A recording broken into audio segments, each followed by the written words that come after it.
All right, here we go. It's being recorded. So real quick, Sarah McAllister. I don't need to go through my title again, but as you can see, our topic today is demystifying AI with Molly Roux. And Nina and I met with Molly about a month or so ago, and my head was spinning in the best way after our conversation. I just was in awe of all the things that she is doing. And I'm really, really excited about our conversation and this presentation today. So Molly, I'm actually going to turn it over to you, let you introduce yourself however you want, and thank you for being here and bringing this content today. Great. Thank you so much, Sarah and Nina. It was great chatting with you before and great chatting with you again today with an enlarged audience. So like Sarah said, I am Molly Roux. I live here in New Orleans, actually not far from campus. I can get there in about 2 minutes. I'm a usability enthusiast. I'm an engineering school grad, did biomed, and finished in 2008. Previously worked in management consulting, in business and in healthcare technology. I have a pottery studio here at my home in New Orleans, and the images are just for fun. We recently did a floor tiling project with Roger Penrose's kite and dart floor tile pattern. And that's the clay being delivered with my my 2-year-old there, and some of the process along the way. So that was our big project last year, and we're still working on the home reno, but you can kind of tell the level of commitment we have to just absolute insanity. And I work for Part-Time Evil. Actually, I own Part-Time Evil now. I bought the company January 1st of this year from our previous owner, the founder, after he moved off to a new venture of his own. And Part-Time Evil is really a futuristic creative tech partner. We do so many things, but really what we do is just find out what people's kind of struggles are and what they're trying to help their audience experience, whether that's learning something new, overcoming addiction, or getting better at managing their healthcare, or getting better at sales through training and things like that. Launching a new product, kicking off a movie marketing campaign. We do a lot of different things, but it's all through kind of immersion and futuristic tech and creative technologies like animation, AR, VR, 3D, all kinds of stuff like that. So if you're ever in need of that, let me know. Just a quick plug of some of our clients, and I just wanted to show kind of the ones in pink on this screen are ones we've done AR event installations and social media filters. We do like TikTok effects and things like that, custom for brands. The blue circles are gamified training and digital therapeutics. And some of these you'll see on more than one list. Some of our clients we've done mobile apps for, and others we've done primarily work in VR. We do skeletal tracking and projection mapping, which are kind of like technical terms for the computer following your body around and making things happen around you. And we also do animated marketing and hype videos. And quite a few of our customers have been long-term repeat customers for many years now. And we're very lucky to have teams there that are really committed to working with us and making amazing products and experiences. So that was my little blurb. While we let everyone else keep joining, I see there's still a lot of people jumping in, but I don't want to delay getting started because I do have quite a lot to share on this topic. It's a really big, really, kind of timely topic that is changing every day, every hour.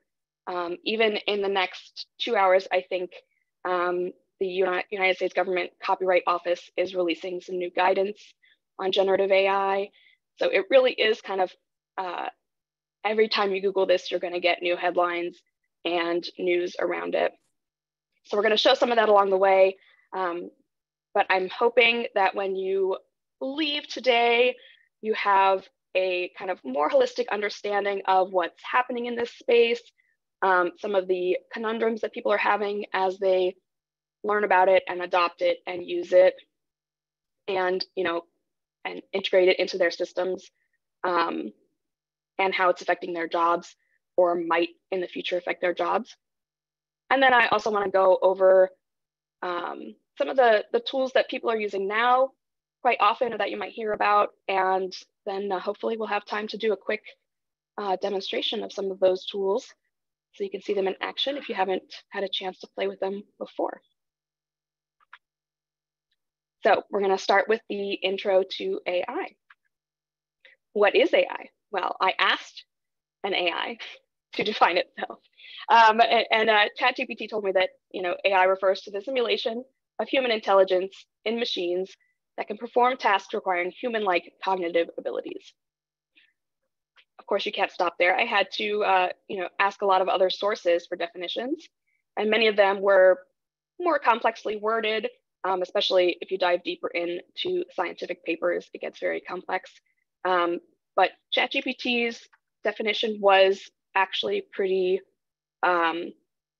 concise and I think helpful in understanding. So, the keywords being that it's a simulation of human intelligence, it's not actual intelligence. It is important to remember that, even though sometimes it can trick you into thinking that it knows things or understands things more than it does.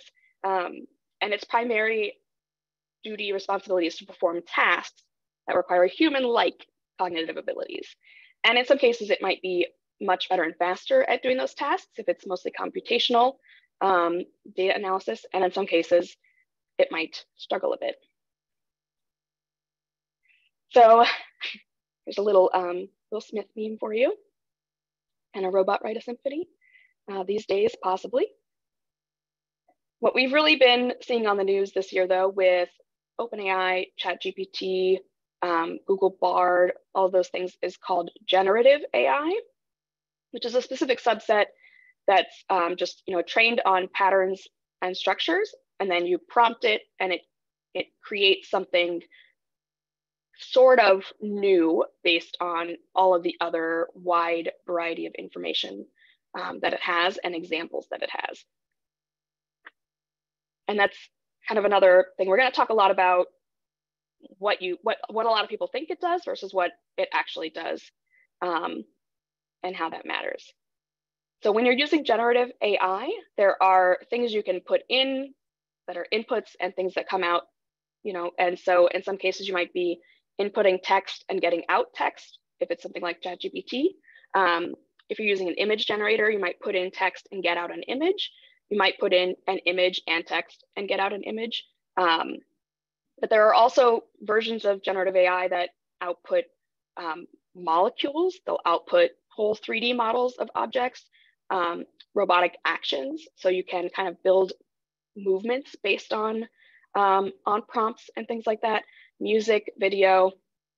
There's a lot of stuff that can be done this way, but all kind of within the same bounds of it only knows what you teach it. So when it comes to generative AI and a lot of AI in general, humans, we're pretty good at imitating existing art or language. AI programs are also pretty good at that and can do it generally much faster. They also are a little better at processing and compiling data in straightforward ways, and sometimes in complex ways, but it depends on the level of creativity required. So if you're starting to get into really complex, math or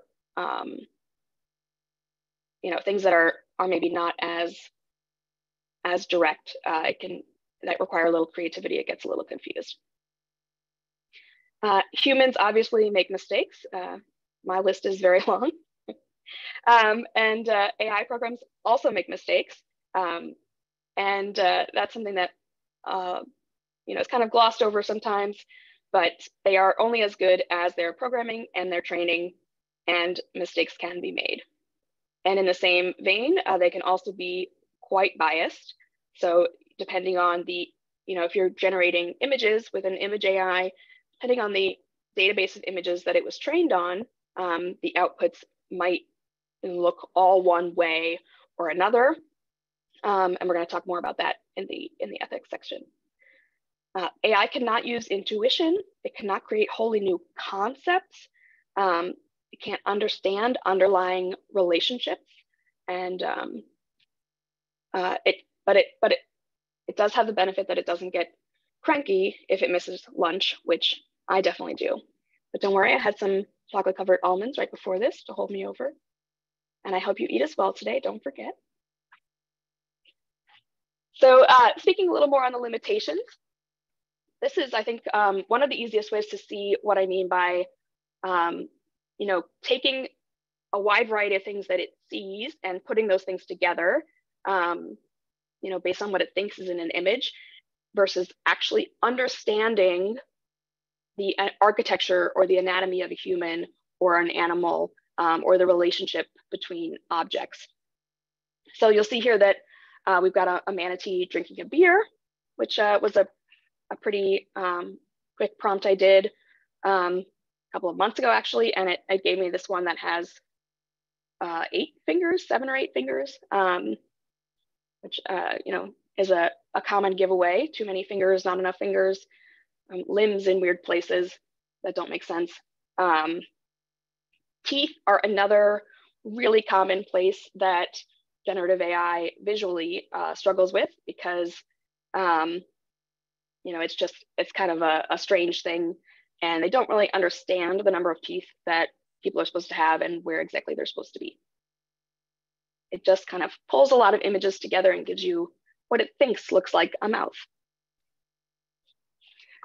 So while I was putting this presentation together, I asked one of the image generators to give me a row of shotgun houses in New Orleans that are rainbow colored. I'm going to go through a little more of this process later, but it did give me eventually this picture on the left, which looks quite visually pleasing at first glance. But if you kind of zoom in and look closer, it starts to kind of fall apart upon inspection. So if we look at kind of this window on the right, it's like right at the corner of the house. Doesn't make a lot of sense architecturally. The 2 doors, fine. A lot of shotguns do have 2 doors, but some of the stuff around them is a little bit wonky. There's an extra kind of stoop here at the bottom. That's not really supposed to be there, I don't think. The stairway itself has kind of some interesting railing things going on. There's kind of just like plant everywhere that doesn't seem to be connected to anything.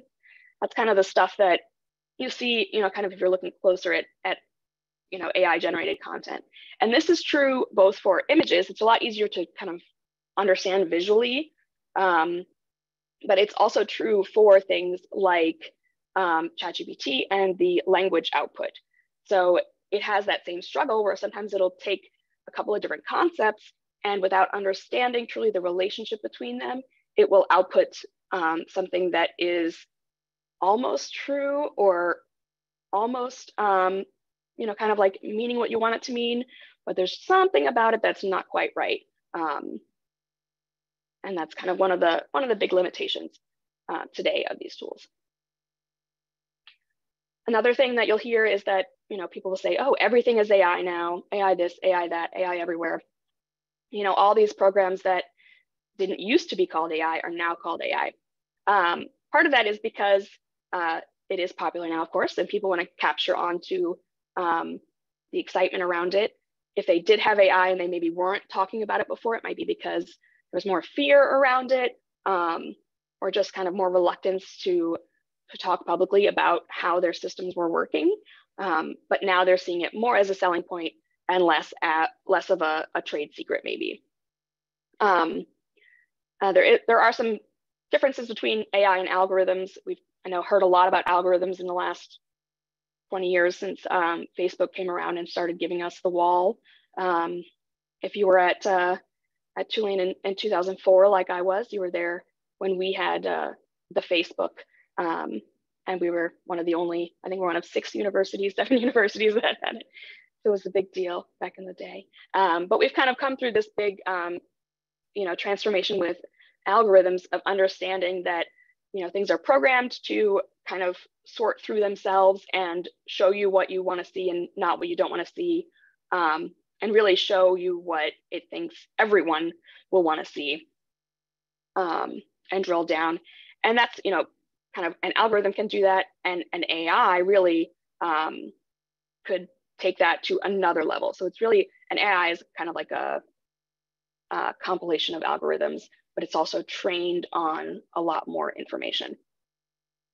In general, you can kind of think of an algorithm as like a recipe. So you might tweak a recipe, you might tweak an algorithm, but an AI model is more like a chef. And so you would train the chef. You would say, okay, next time you make eggs, you want to do it this way. And then you kind of leave it be so that when it does make eggs, it kind of has everything that it needs to know. Right, so that was a lot of information very quickly. I hope that you are holding on tight to your seats. We're going to get into some of the spicier bits of the AI conversations these days. And there is a lot happening in this world. Here's a quick comic. So, someone saying, what will the impact be of ChatGPT on our business? And, there's a lot we don't know. Sometimes it says stuff that's made up. It might take our jobs away. It might have security risks. It could damage our reputation. It's like, well, what do we know? What we know is that we want to use it really fast, as much as possible. And this is something that I see a lot with my clients also, is that I'm constantly getting inquiries and requests about it. And there's a lot happening, and we are working on several things with it, and that I can talk about today. But you cannot just kind of throw something out there that has, especially an established brand or high legal risk associated with it. And I think we're starting to see some of the fallout of those things. But overall, the industry is going to get it's going to go through some growing pains. Obviously on the ethical side, one of the big things, people first talked about when ChatGPT started making the rounds was how it would be used to cheat on writing essays and things like that. So, that's always a big question in education. So OpenAI did start putting some text in ChatGPT where every now and then it will say that it is an AI language model, and it will say that it doesn't have personal viewpoints, and it will say that it doesn't actually know these, it doesn't have opinions and things like that, and it can't give you advice. So that kind of wording started making its way into some essays that people were submitting. And of course, that's a dead giveaway that you did not write that essay, nor did you read it or edit it at all. So if you are using any of these AI tools, the biggest piece of advice I can give you is that it is a first draft helper. It's great for helping to start an outline, for creating lists of things, for kind of like just trying to get your ideas organized a little better. But it does not always tell the truth. It does not know everything. It's not even up to date on its training most of the time. I think a lot of GPT is still in 2021 or older. And you should always, of course, supplement anything that you use these tools with things from outside of those tools in any way that you can. And if you are kind of putting your name on something that you used AI to create, you should always be, upfront and honest about that. There's another little meme here about, someone using ChatGPT to cheat on their homework, and then, but actually ChatGPT wrote the questions because the teacher used ChatGPT to make the assignment. So that kind of stuff can go both ways. And it's definitely not just students who are turning to ChatGPT to expedite their work. There was a really big case in New York, been on the news quite a bit, and I've been following it very closely. And just last week, it kind of came to a close. So it was a lawsuit between an airline and a person who was injured. The airline filed a motion to dismiss the lawsuit in January, and filing a motion against that dismissal, a lawyer included a wide variety of of cases that just do not exist. They're not real at all. And so then the airline lawyers filed back and said, hey, we can't find any of this stuff. The judge looked and he also couldn't find any of it. He asked the other lawyers to submit the full cases. They filed what they said were, what they had of the cases, which was then some summaries, but not the full case files. And later it came out that everything they submitted came from ChatGPT. They did no other research on any other platform. They even asked ChatGPT if they were real cases, and ChatGPT told them that they were, and kind of made up all this mumbo jumbo about them. They were not particularly, well written as far as cases would be, or they didn't make sense in a lot of the ways that, basically a pretty quick inspection by someone who understands the law like a lawyer would show that these were not real cases, which is why everyone kind of responded that way right away. But it doesn't seem that they did that review and fact checked their own information before they submitted it to a federal court, which is probably a no-no. So the court ordered them to show cause why they ought not to be sanctioned for citing these non-existent cases. And, then they admitted and said, actually, we never read any of this. We just got it from ChatGPT and we sent it to you.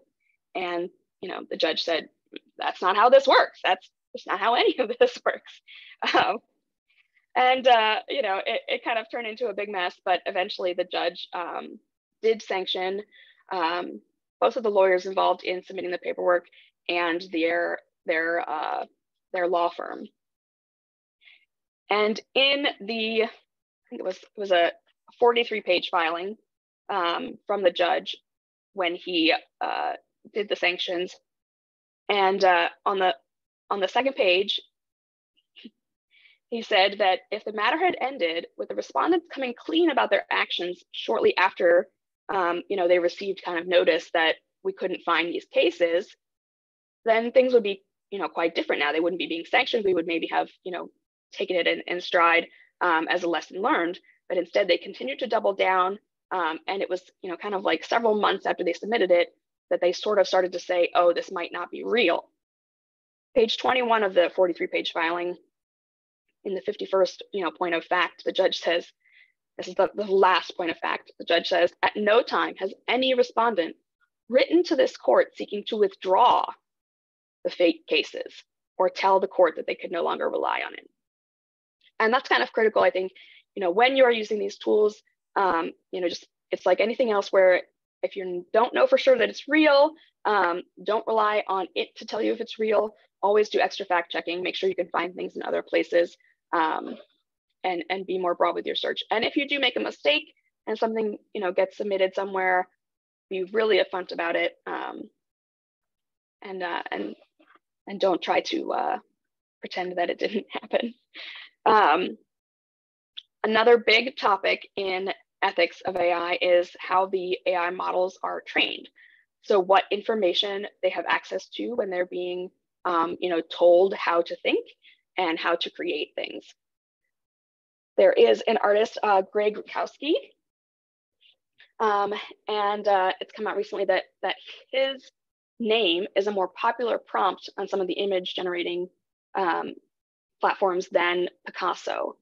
It's one of them, he's this fantasy artist. He creates these beautiful scenes, and people are making art that looks like his and maybe is slightly different using these tools, but he has never agreed to have his work be used to train these models.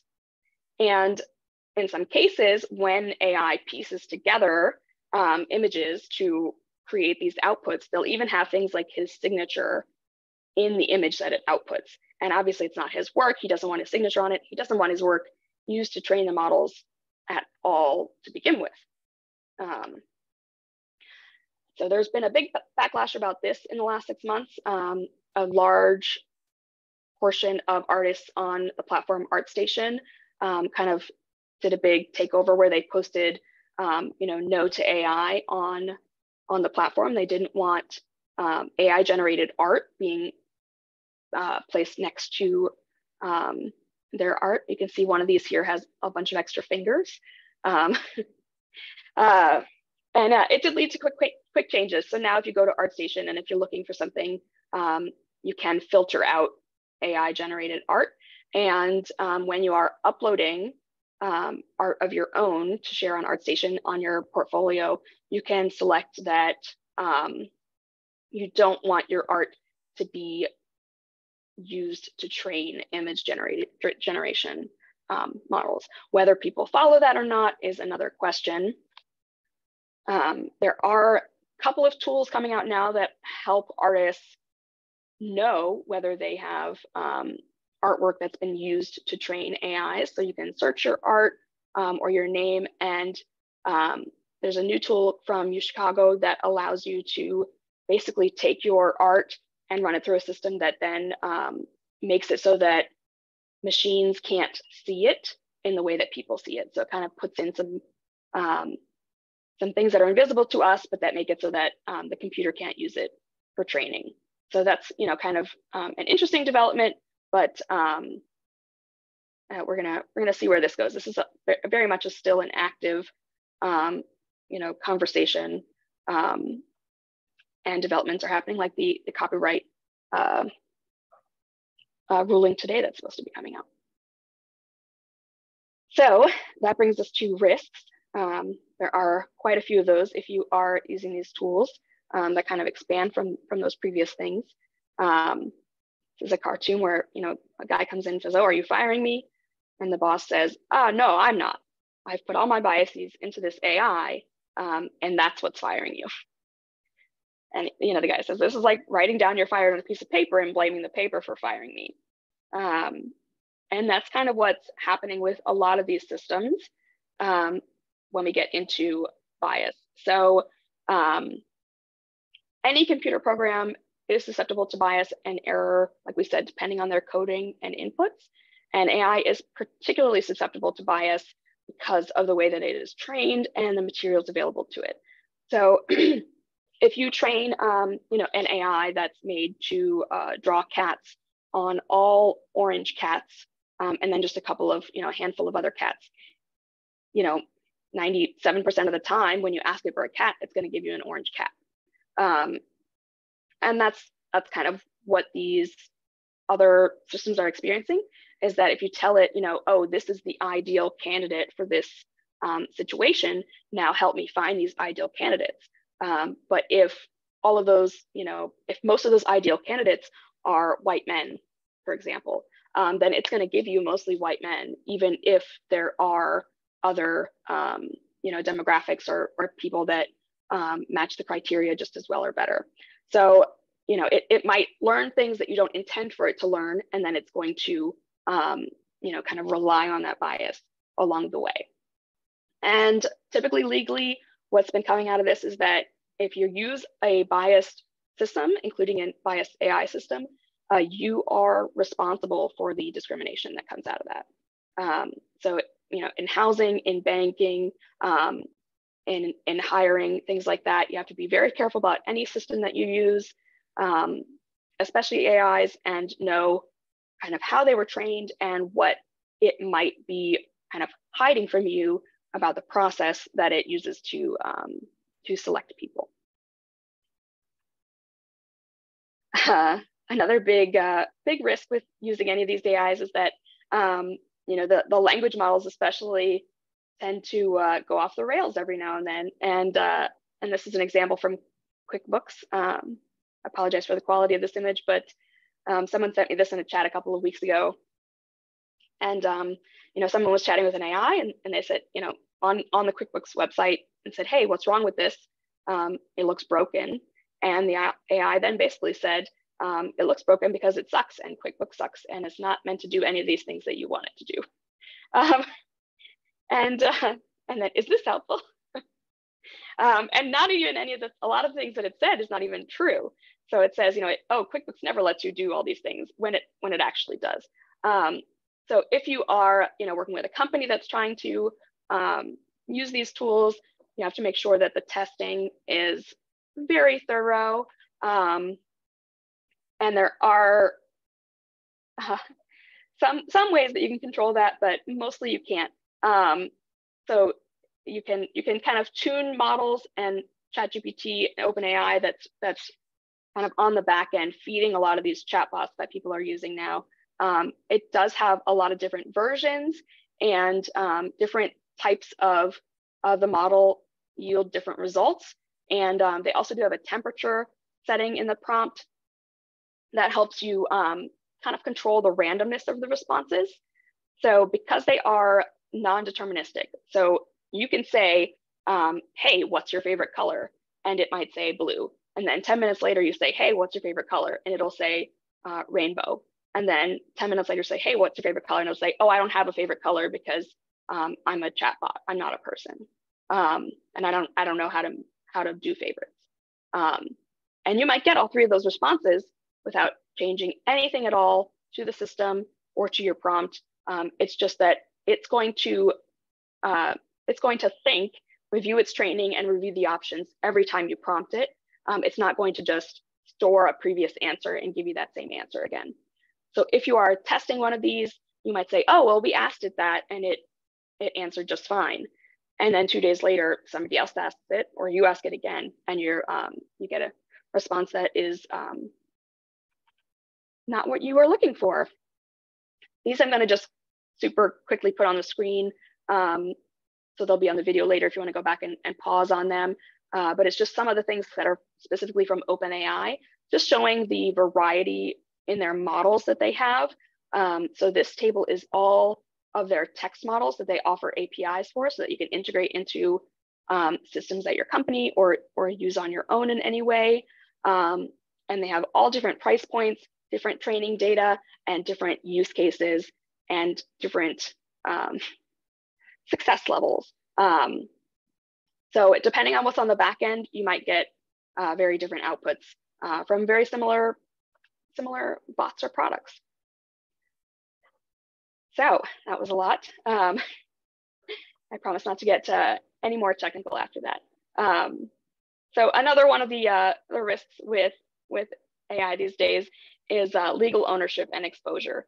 And this partly goes back to some of the things around copyright and models being trained on things that belong to people and are currently under active copyrights. And so there's this question of, if the stuff that the AI is trained on is owned by someone else, can the stuff that the AI creates, be owned by the person who prompts it, by the AI system, or is some of it still owned by the person who, it was trained on? And so there's kind of this complicated web of who owns what, which affects, both whether you can protect anything you get out of it as intellectual property at all, but also affects whether you are liable for what you do with it. So do you own the code that it makes? Probably not. If you use the code, you probably are still liable for what happens with that and how you use it. So there is a lot happening in this space. This is probably one of the biggest question marks that people have right now legally around AI. So this is just something to kind of keep an eye on in the news. And if you are attempting to, use this at work, always just if you're doing anything customer facing with it, make sure that you run it by legal first. And then of course there is the world of threats in AI. So we see, 1 or 2 articles a week about how it's going to take over the world. This is just a meme that says people are telling me that AI is going to destroy the world, and in the meantime, the AI is giving you a picture of a cat and telling you that it's a dog. And really, this is just kind of cable news loves this kind of thing where people love to talk about it. It's exciting, it's different, it's interesting. Is it going to take all of our jobs? Is it going to crash the economy? Is it going to escape and turn on humanity and bring about the age of the machines? And there's there's maybe a time when it will advance beyond what it is now. But I think what we're seeing today is that it is still very much reliant on humans in a way that will not allow it to really do too much damage to us in some ways yet. But don't hold me too much to that.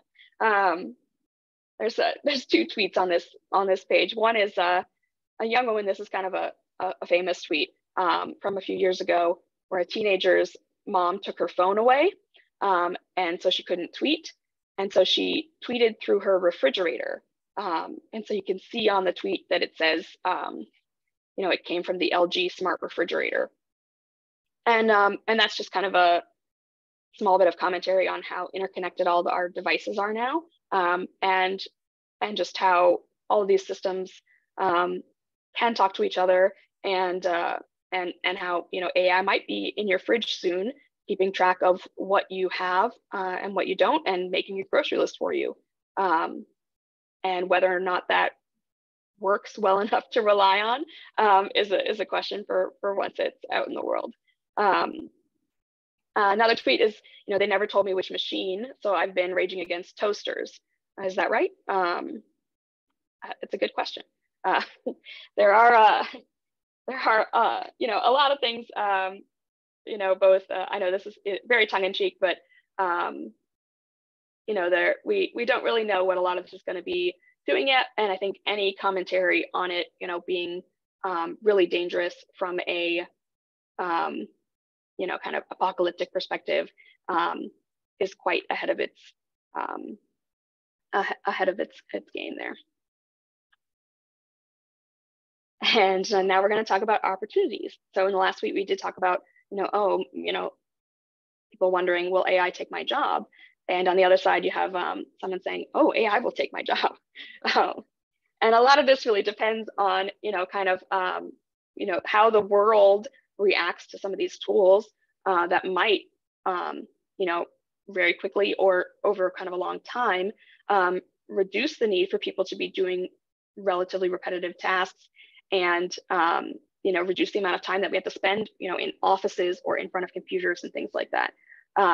And of course, it's a matter of how economically we might respond to that, how we might respond to that, politically, the will of the people versus the corporations and that kind of stuff. So that's another area to watch. But I think we don't want to focus too much on, oh, it will take my job. We want to kind of look at, what I want to be doing if I wasn't doing the more repetitive aspects of my job. And this is something we see in my industry a lot, especially in animation. There's been leaps and bounds in the technology around animation, so that you don't have to do, kind of like every little tweaky, keyframe animation on the computer, just like you don't have to draw out every frame anymore with animation like back in the original Mickey Mouse days. And so the end result there is that we can spend way more time making interesting things. The animators are still very busy. It's just that they're doing better parts of animation instead of worrying about kind of fiddly things that are just really frustrating to work on. So the variety of opportunities is pretty wide. We've seen just in the past week or two, I pulled all these headlines. There are jobs coming specific to AI, of course. There's a lot of money being spent on building these tools and on integrating them into existing products. Pretty much every industry has stuff related to AI happening in it. So no matter what kind of work you do, there's probably a way that you could even start now thinking more about AI and learning more about it if you do want to be prepared for if there are changes in the workforce coming down the pipeline. But in the meantime, you can use a lot of these tools, like I said, as a first draft tool not to do your work for you, but to help you maybe get started, help you think about things a little bit differently. It's pretty good at summarizing meeting notes. Like I said, lists, outlines, letters. I had someone on one of my teams recently ask for a recommendation letter, and I was so slammed. And I said, "Hey, ChatGPT, write recommendation letter." And I asked her, what are the important things that you really want to make sure get across in this letter? And so she gave me a list of 3 or 4 things, and I gave that same list to ChatGPT, and it made a letter. It wasn't great, but it was enough that I could then edit it down to a point where it sounded like me. It was all true and correct, and it wasn't. It didn't take me as long just to mentally process how I wanted to structure it and what order I wanted to say things in and stuff like that. So that's kind of where I think it really shines, is just getting started. At least if you're like me and you have terrible ADHD, and the idea of starting anything is quite painful. But also task automation and some things like that. But of course, it gets a little more complicated as you go. You can integrate it into existing products. So if you work in tech, if you work for a company that uses a lot of technology, AI can do speech to text, text to speech, animation. It can do audio to facial animation. It can do text to facial animation, although that's not as successful usually. Can do a lot with data organization and synthesis. So if those are things that kind of might be useful to your organization, then you should definitely keep an eye on that as well. So really quickly, I did just go to a couple of different websites and type in AI in their career listings to see what came up. Obviously, OpenAI, I didn't do that. I just pulled kind of some of the pulled a list of the roles that they have now. And, of course, they're looking for some things that are pretty technical, but they're also looking for people that are working in finance, working in communications design, working in, sales and go-to-market, IT, legal. Policy is huge in AI. Legal is huge in AI. Learning is really big. So any kind of learning specialties, language, natural language specialties, anything related to any sort of non-English languages is going to be really big in AI as these products kind of expand more globally. And also research scientists are very much in demand. But yeah, any kind of job that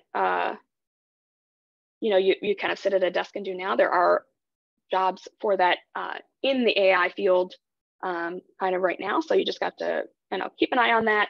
And if you're interested in it, you can maybe start looking at how you can do your current job, but in an AI capacity.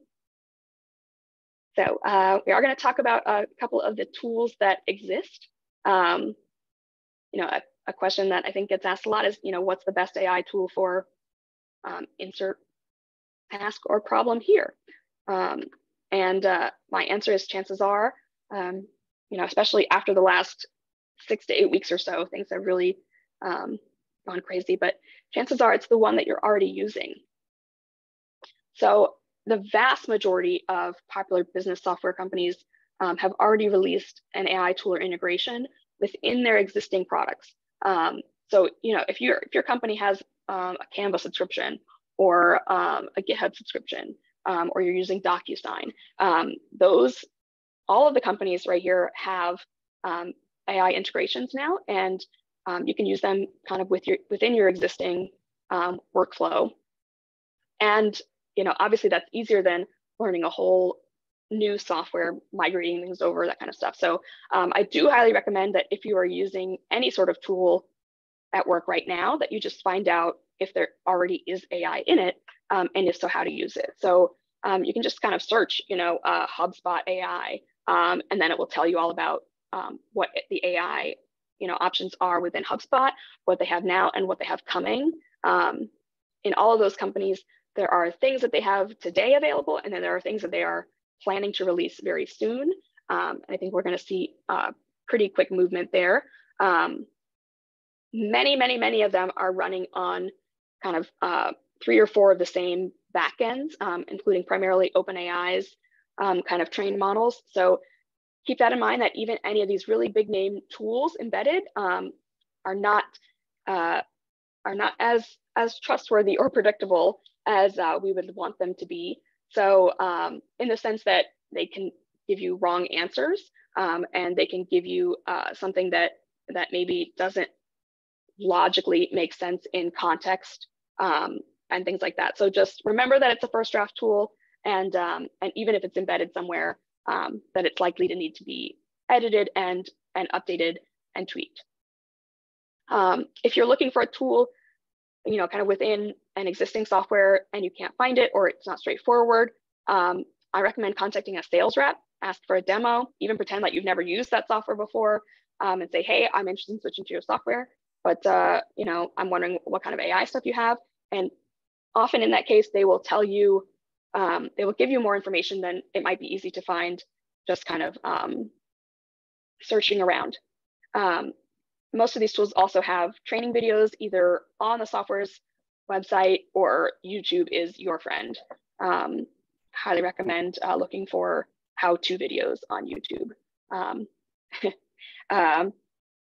If there's a tool, but it's still in like an alpha or an early release, that's another time when you should contact sales or support. Just ask to get on the list. The worst they can say is no, but mostly they'll put you on the list, and before you know it, you'll get an email a couple days later saying, you can now use this tool. What else is out there? There is so much. There's a lot of different tools that will generate text and sales copy and marketing copy. There are tools for productivity, meeting notes, both recording and kind of pulling out key points and things like that. There's a lot happening in code, and there's a lot happening in image generation, of course. We see a lot of that in the news. Adobe released their Firefly in the last couple of weeks, and I've seen a lot of people playing with it, and it's looking really good. Video and animation, there are also a lot of things happening here, which is exciting because it is something that's kind of traditionally been a little bit tougher to do with some tools and editing and things like that. Even 3D modeling, AR, VR, TurboSquid, based here in New Orleans, that is now under Shutterstock. They are doing some 3D modeling AI work, as is Unity and SketchUp with CAD and things like that. So more and more, you're going to see opportunities to maybe work in areas that were beyond reach before with your technical knowledge or your artistic knowledge, but now you can kind of pull that into your workflow if you'd like to. Audio and speech and text, there are systems that will make songs with different prompts and inputs. We go back to that, can you write a symphony? But there are also systems that will take in audio and produce transcripts, of course, and then also take that further and do follow-up tasks, action items, key points, that kind of stuff. Resemble is a tool that takes text and turns it into speech. So you can train those models to sound like you or sound like a character or anything you want, or pick one of their preset versions, and it will say whatever you want. Speech graphics takes either resemble output or just any kind of audio file and turns it into animation, which is super crazy. I've seen a demo recently where they actually have the whole human mouth, like really detail modeled out, every muscle and everything, and they've trained it on how the mouth moves when we're talking, and that's how they are able to do that with all kinds of different inflections and emotions and things. So it's getting further along. It looks better on characters right now than it does on real humans, just because the fidelity of the 3D human models is not. It's just a little creepy. But in legal and business, also we see a lot of things popping up. There's a lot of discussion about do not pay and other legal tools. Be very careful with any of those. I don't really recommend relying on them, but it's interesting to play around. But but some of the other tools that are, better known business and legal names are getting into AI and are releasing tools or have recently released tools. I'm running out of time, and I want to really quickly get to some of this help that I hope will be useful if you are trying to use these tools, because it is really easy to not get what you think you're going to get when you prompt these AIs. So if you're prompting for text, you want to make sure that you give the AI tool as much context and description as possible. So describe the audience for the output, describe the tone or vibe, include any parameters. So if you're looking for something that's a certain length or structure, make sure it knows that. Be cautious about any conflicting prompt elements. So if you're saying two characters that are not the same character, it's going to get and you're kind of jumping back and forth between them in a way that it doesn't understand, it might get confused about that. But this is a couple weeks ago for work. I asked it to write a list of 10 things a child could say to another child when they're thinking about something. So just kind of like kid chatter. And these are kind of some interesting questions. Some of them were a little off the wall, but I was thinking about inventing a machine that could teleport us anywhere. Where would you want to go first? What if we could talk to animals and they could talk back? And these are just really kind of good little kid questions. And it kind of made those for me with just this really simple prompt. But I did say write a list of 10 things that a child could say to another child while they're thinking about something. So, I said who's speaking, who the audience is, and, that I wanted 10 things, and then just kind of like, what they would say. When you're getting into image generation prompts, things can get a little bit trickier. So you do want to be descriptive, and you want to include information about what style you're looking for, hand-drawn, markers, oil paint. It'll do pretty much anything. But they do struggle, especially some of the tools like Midjourney, with understanding natural language. So this prompt for this image was a field of lavender with a huge hair braid on the ground. I didn't do this prompt. I just pulled this example out of the Midjourney site, and it's kind of trying to figure out what you're looking for here, but it's obviously put this woman in the picture that wasn't asked for, and the whole concept of a huge hair braid on the ground seems to be very confusing for it. Midjourney does on their website have a lot of tips on doing prompting better, including the order you should put things in, and some kind of parameters that you can add, kind of just like to make things come out better. There also is the question of how you separate concepts and words in tools. If you ask for a hot dog in Midjourney, you're going to get a hot dog. If you want a hot dog, you can separate those concepts. If you want a very hot dog, you can put more emphasis on hot and less on dog. No, that's super fast, but I hope it makes sense. I want to jump back to the row of shotgun houses from earlier in the rainbow colors. I went through like several prompt versions to get to this, and that's one of my big tips for using these tools is that you don't have to just ask once and take the first answer. You can ask it to keep going. You can ask it to try again. In Midjourney, when it always gives you kind of 4 images to start. And one of the options right away is to regenerate with one of the images as kind of a guiding point. So I kind of did this, and we had this one. And then I said, well, go based on this one. And kind of generally over time, it got closer and closer to the image that we used. And then even the next one after that was even better. So the longer you kind of prompt chain and take it through the motions, the closer it's going to get. So you can see on the left here, we started with like some San Francisco and all kinds of different weird things happening. We just kind of kept showing it what direction we wanted to go in, and it got a lot closer in the end. That's just another example of that with a dude.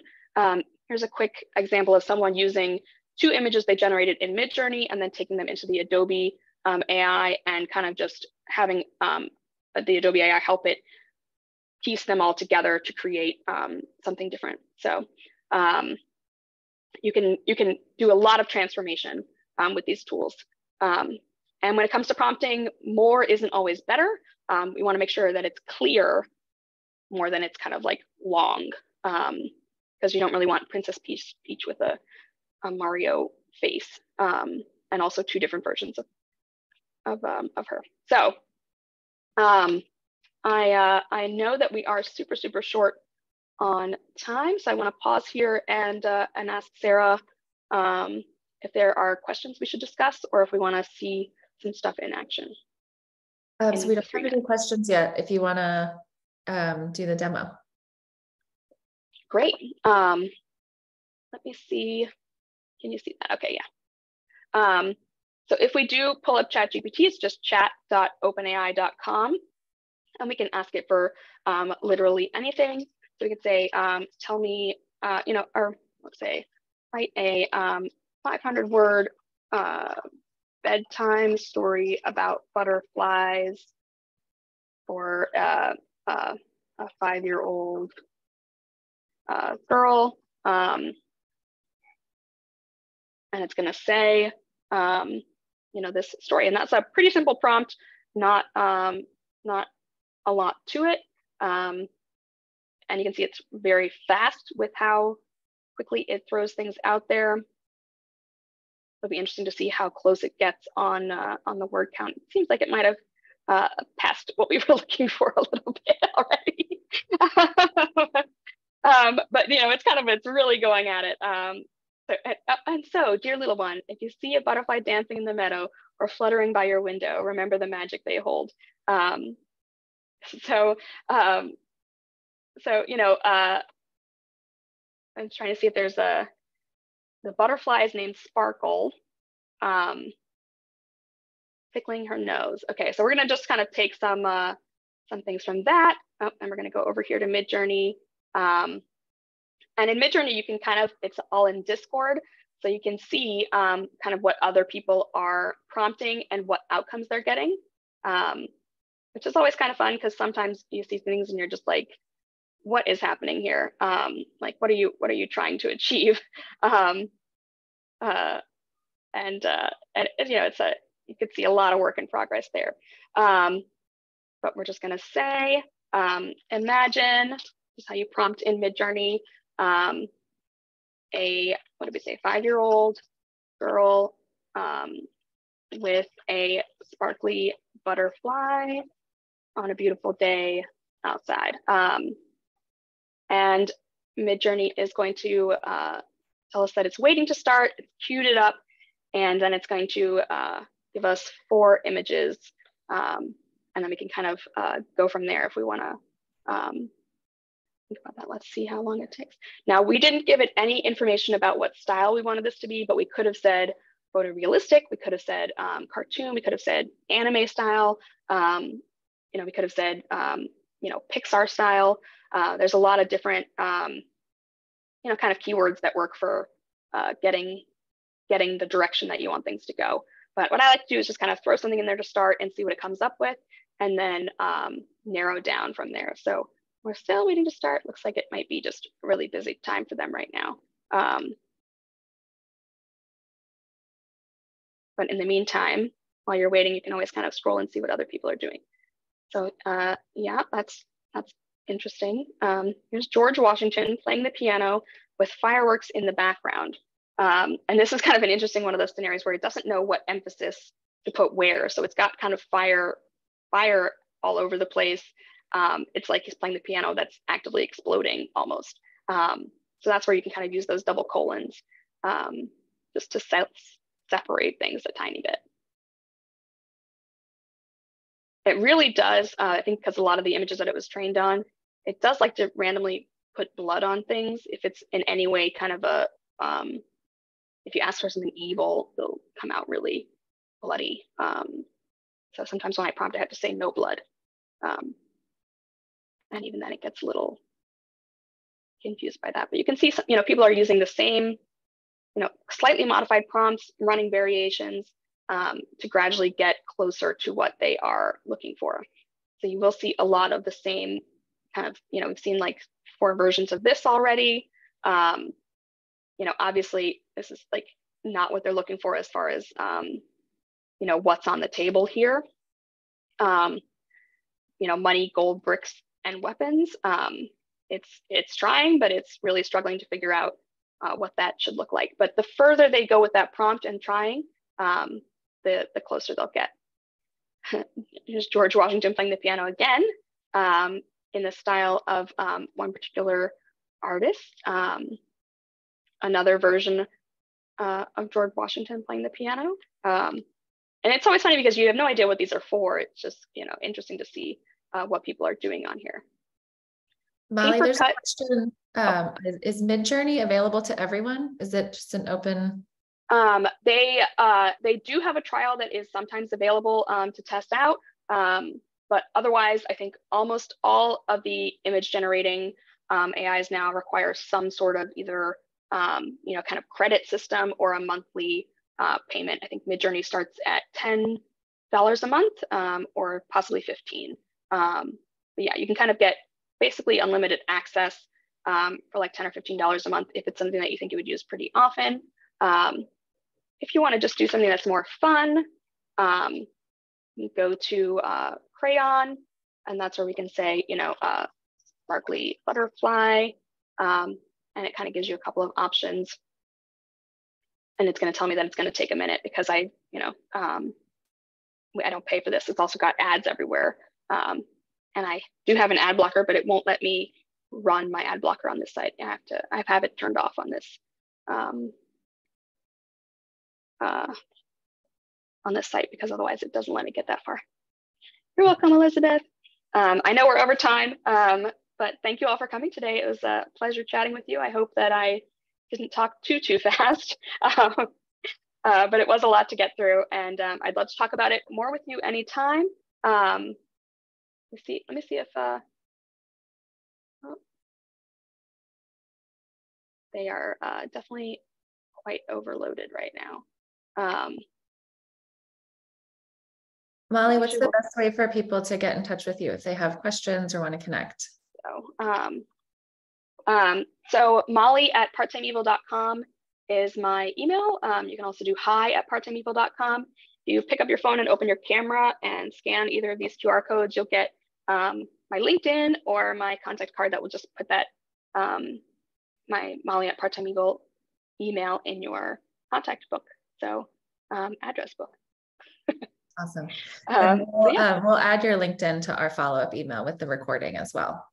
Great. Thank you all so much. It's been so lovely. I'm sorry these tools are a little slow and we didn't quite get there. Thank you, Molly. Thank you for all of your time. This was great. Enjoy your day, everyone. Thank you.